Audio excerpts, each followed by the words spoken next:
en fait une espèce de petite entreprise où ils accueillent des handicapés et ils leur font faire de la sculpture, des trucs Des comme activités manuelles, ça. oui. Des activités C'est manuelles. comment Pour la réinsertion des personnes.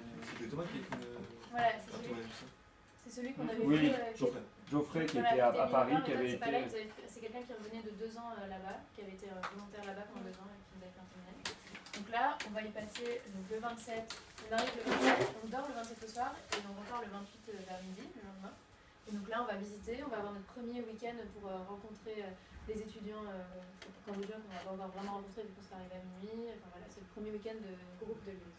Et apparemment, c'est vachement sympa, il y a des visites à faire, on va avoir des petits témoignages.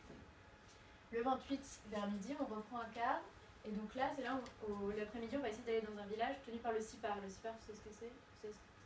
Le CIPAR, en fait, c'est une association qui a des bibliobus qui vont dans les villages. Et ils ont des livres, en fait, et ils racontent les histoires aux enfants, ils leur donnent des livres. Voilà, je sais pas plus.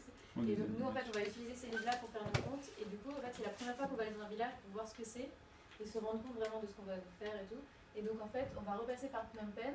Là, on va aller voir l'association CIPAR qui a son siège à Phnom Penh. Et on va les suivre dans un village pour passer l'après-midi avec eux, voir ce qu'ils font, voilà, parce que c'est une association partenaire. Donc on passe toute l'après-midi du 28, du coup, avec le CIPAR. Le soir, on rentre à Phnom Penh, on dort, là où on avait dormi la première nuit au centre Mérieux. Le 29, c'est notre journée de visite à Phnom Penh, donc on va visiter la prison S21, c'est ça? On va aller voir ils vont nous faire visiter la ville, quoi. On achète nos vêtements. On achète nos vêtements, voilà, c'est comme ça. Et donc le soir, on est toujours à Phnom Penh, on redort au centre Mérieux. Et le 30, c'est là où on part pour Metacarona. Donc Metacarona, c'est par là? C'est mon ouais. C'est par là, c'est Siem Reap. Donc là, on a toute la journée de transport environ. Je sais pas combien de temps ça prend, 5 heures. Voilà. Donc on va rouler, on va partir, je sais pas, là, dans la matinée, et on va rouler pour arriver le soir à Metacarona. Metacarona, c'est un centre du service chez les réfugiés, c'est ça?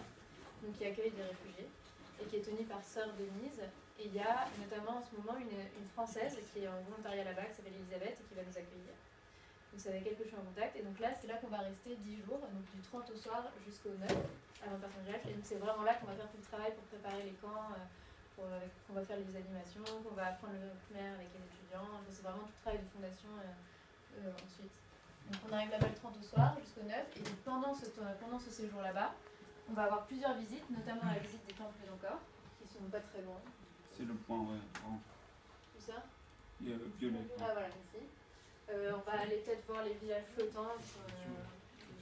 Voilà. On va sûrement refaire une journée avec le CIPAR parce que pour nous mettre en action, pour nous mettre un peu plus tard dans le séjour, pour voir vraiment cette fois animer ce qu'on aura prévu pour voir ce que ça fait. Et c'est quoi la dernière visite?